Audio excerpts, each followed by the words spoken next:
السلام علیکم دوستو، آج کی کہانی کا نام ہے ہاتھی اور بندر میں ہو گئی لڑائی۔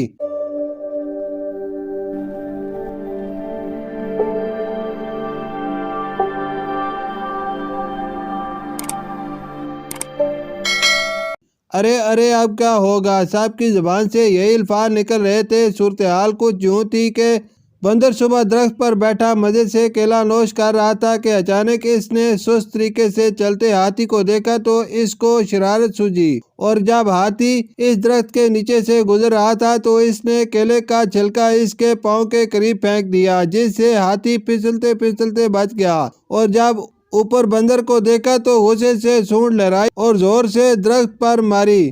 بندر کی جرات نہ پڑی کہ دوسرے درخت پر چھلانگ لگا سکے، اور دوسری مسئلہ یہ کہ درخت بھی کچھ فاصلے پر تھا، اور جب ہاتھی نے اپنے پاؤں سے درخت کو جھٹکا دیا تو شرارتی بندر کو جان کے لالے پڑ گئے۔ اس کو لگ رہا تھا ہاتھی درخت اکھاڑ کر اپنے پاؤں سے تلے مسل دے گا۔ اب اس نے چیخ و پکار شروع کر دی، چونکہ ہاتھی کسی طرح وہاں سے جانے کو تیار نہ تھا۔ اس نے اپنے تمام دوستوں کو آوازیں دی، وہ سب اکٹھے ہو گئے۔ وہ خود بھی ہاتھی کے قریب جانے سے ڈر رہے تھے، کیونکہ ہاتھی کا غصہ عروج پر تھا۔ درخت کی شاخیں ٹوٹ چکی تھی۔ بندر خوف زدہ چلاتا اوپر والی ٹہنی سے چمٹا ہوا تھا اور بچاؤ بچاؤ کی آواز لگا رہا تھا۔ آج تو جنگل کا بادشاہ شیر بھی دوسرے جنگل کی سیر کے لیے گیا ہوا تھا۔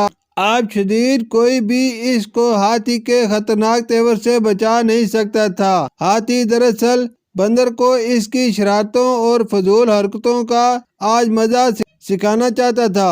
لومڑی کے ذہن میں اچانک اس مسئلے کا حل آیا۔ وہ فوراً سب جانوروں کے پاس گئی اور بتایا کہ اس صورتحال پر کیسے قابو پایا جا سکتا ہے اور بندر کی جان خلاصی کرائی جا سکتی ہے۔ اگر بھالو جا کر اس سے بات کرے تو وہ ضرور اس کی بات مان جائے گا، کیونکہ وہ اچھے دوست ہیں، اور امید ہے کہ ہاتھی اس کی بات نہیں ٹالے گا۔ سب اس کی بات پر متفق ہوئے اور بھالو سے کہا کہ اس موقع پر بندر کی مدد کرے اور اس کو ہاتھی سے معافی دلوائے۔ بھالو سر ہلاتا درخت کی طرف بڑھا، جس کی صرف ایک دو شاخیں رہ گئی تھیں، اور بندر کو اپنی موت سامنے نظر آ رہی تھی۔ بھالو ہاتھی کے قریب آیا اور اس کی منت سماجی کی اور یقین دلایا کہ آئندہ بندر ایسی کوئی حرکت نہیں کرے گا۔